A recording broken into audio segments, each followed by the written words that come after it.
À la maison, il y a de petites habitudes qui, si nous les mettons à profit, nous faciliteront grandement la vie.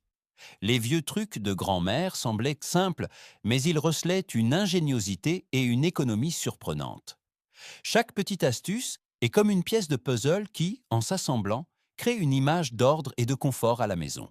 Et vous réaliserez peut-être qu'avec de petits changements, les tâches quotidiennes peuvent devenir plus faciles. 1. Le gros sel pour nettoyer les poêles en fonte. Lorsque la poêle en fonte avait des restes de nourriture après la cuisson, grand-mère n'utilisait pas immédiatement de liquide vaisselle.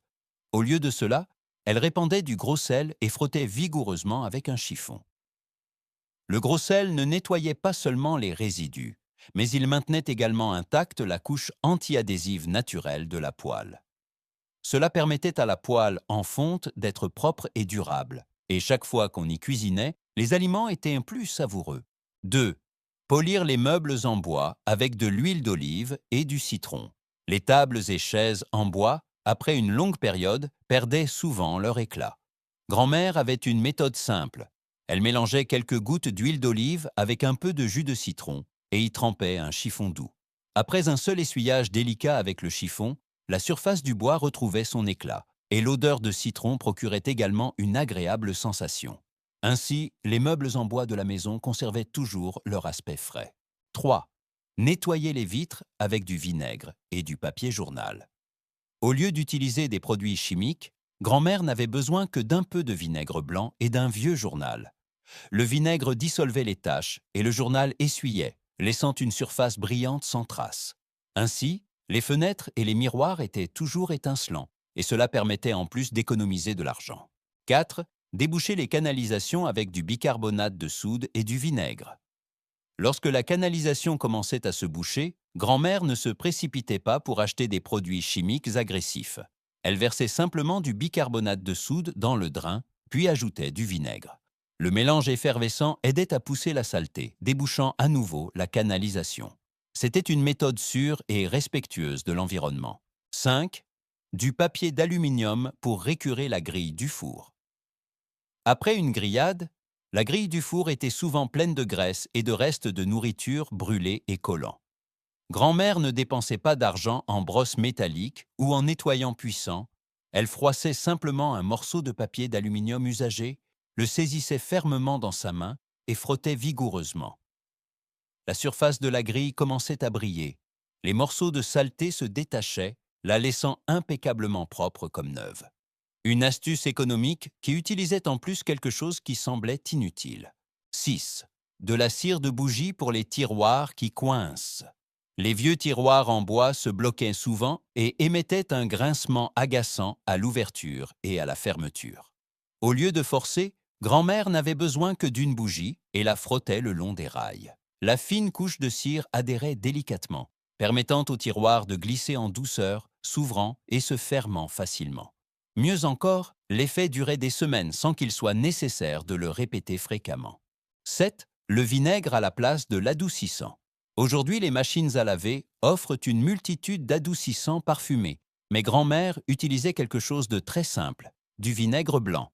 En ajoutant un peu de vinaigre au dernier rinçage, les vêtements devenaient plus doux, l'odeur de transpiration disparaissait et surtout, ils n'étaient ni rêches ni avec des résidus de détergent.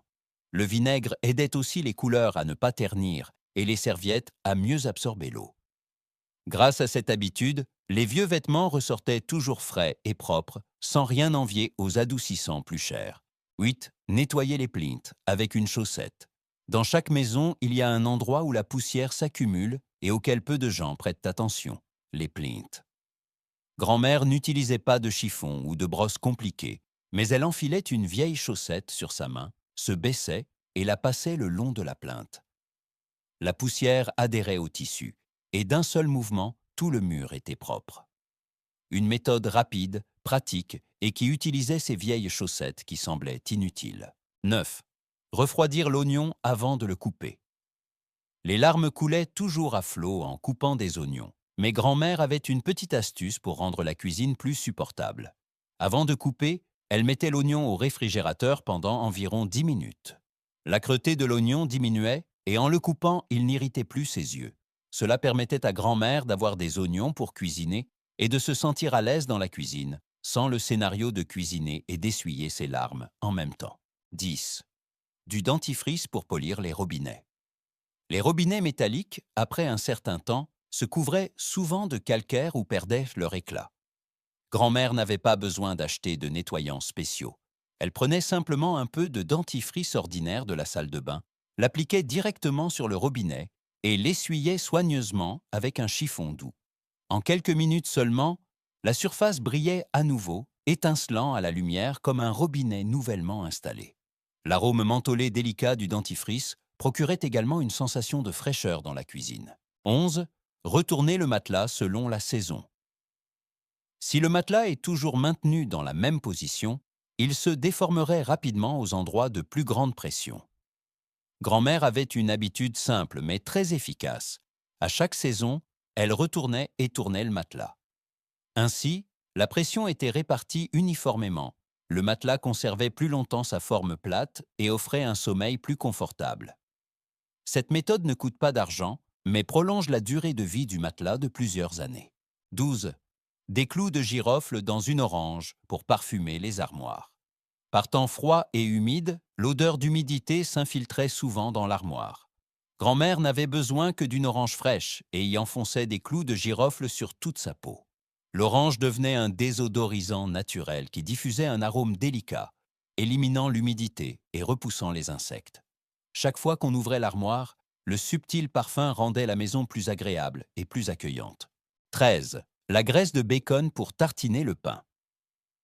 Le petit déjeuner de grand-mère ne contenait pas toujours de beurre ni de produits laitiers. Au lieu de cela, elle utilisait la graisse restante du bacon frit. Après la cuisson, elle la versait dans un petit bol, la laissait refroidir, puis en tartinait une fine couche sur le pain. Le goût gras et fumé imprégnait chaque bouchée. C'était nourrissant et d'une saveur intense et inoubliable. Cette méthode transformait ce qui semblait être un déchet en un nouveau délice, lié au souvenir des petits déjeuners simples. 14. Des écorces de citron pour la poubelle.